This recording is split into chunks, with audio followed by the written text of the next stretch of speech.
মিরপুরে টেনে কাটা মেয়েটির পরিচয় জানা গেল। নাম মোসাম্মদ স্বপ্না খাতুন। সে একজন শিক্ষিত মেয়ে ছিল। তার একটি ছেলে সন্তান এবং একটি মেয়ে সন্তান ছিল। তার পিতার নাম রিজাউল, স্বামীর নাম সুজন। বামুন্দি বাজারে সুজনের মোবাইলের দোকান রয়েছে। এই মেয়েটার বাড়ি হচ্ছে বাউটে, আর বিয়ে হয়েছিল মঠমুড়া। জানা গেছে পারিবারিক কোলাহলের কারণে এমনটা হয়েছে। প্রিয় ভিউয়ার্স, আপনারা এই ভিডিওটি শেয়ার করবেন। কী কারণে শেয়ার করবেন? তাহলে সকলেই জানতে পারবে। অনেকজন আমাকে কমেন্ট করেছেন যে এই মেয়েটার বাসা কোথায়, নাম ঠিকানা জানতে চেয়েছিলেন।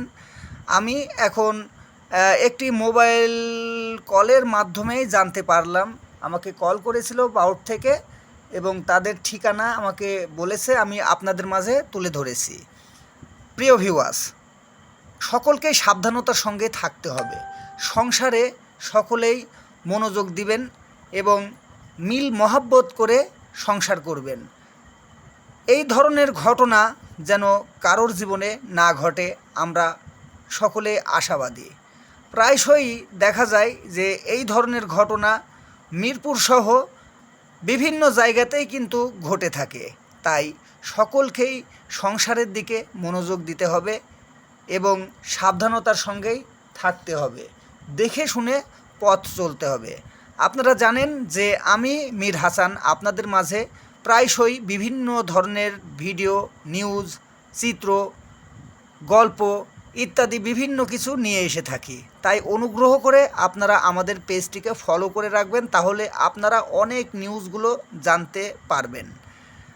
আর ইউটিউব থেকে যারা ভিডিওটি দেখলেন তারা অবশ্যই আমাদের চ্যানেলটিকে সাবস্ক্রাইব করে রাখবেন।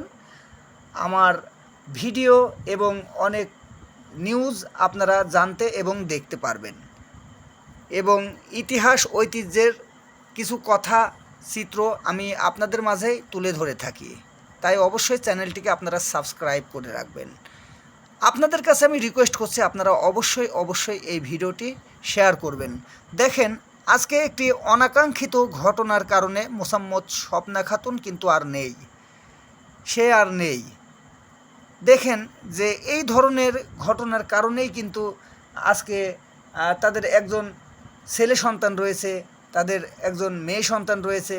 তাদের হাল হাকিকত কিভাবে কাটবে?